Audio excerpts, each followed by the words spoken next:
פגשתי מהטמה שבא מהודו, שהוא מהטמה שהיה בשירות של פרם רוואט. בזמנו קראו לפרם גורו פרם, גורו מהראג'. והוא בא עם המסר הזה. ואז המהטמה, ישבנו איתו, היה בן אדם מלא זוהר, מלא אור ויופי. והוא אומר לנו דבר כזה נורא מעניין.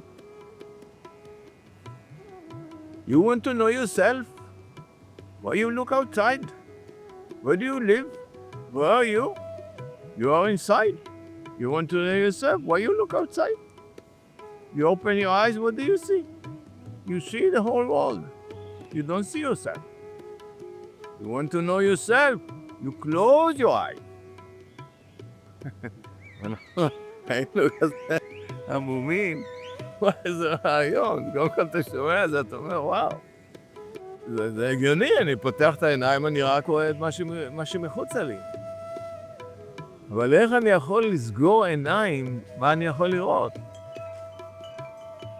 ואז הוא, בתשובה לשאלה הזו, אז הוא מצביע פה.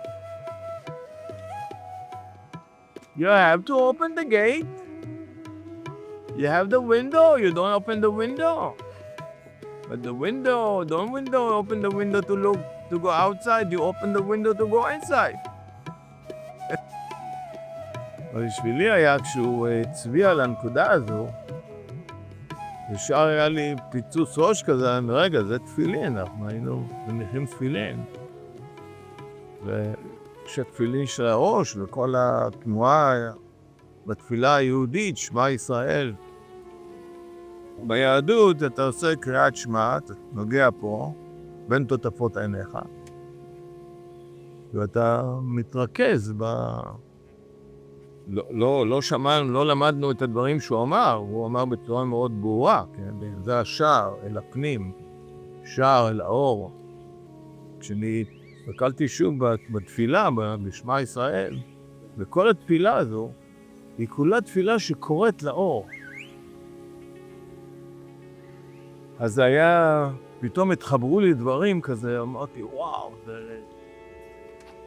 ואז אני זוכר אפילו באותו לילה ראשון ששמעתי את המסר הזה, כשהלכתי לישון, אז אני שם את הראש על הכרית, ונוגע פה, ואין שום אור. ואני אומר לעצמי, חזרתי בבוקר לפגוש את המהטמה, ואני אומר לו, You lied to me. I don't lie. I don't know how to lie.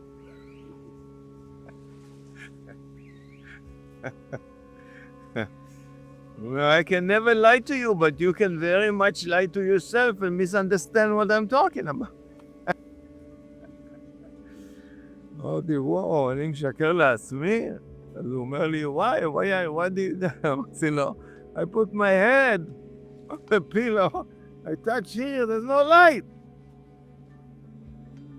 הוא אומר, the guru give you the key. You lost the key. The guru give you the key you lost. He found it. If you don't know have the key, how will you open the window? אז היה לי כזה, פוף כזה.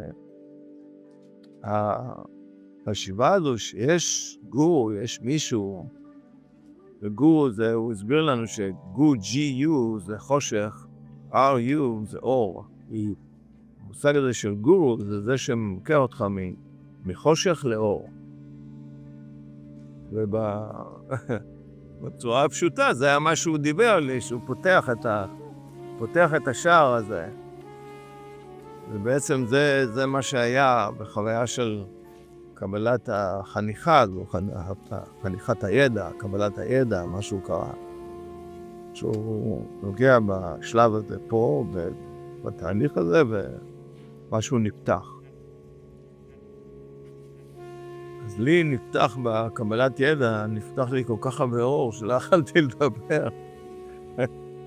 ועכשיו יש כל כך הרבה אור, אני לא יכול לסתום את הפה.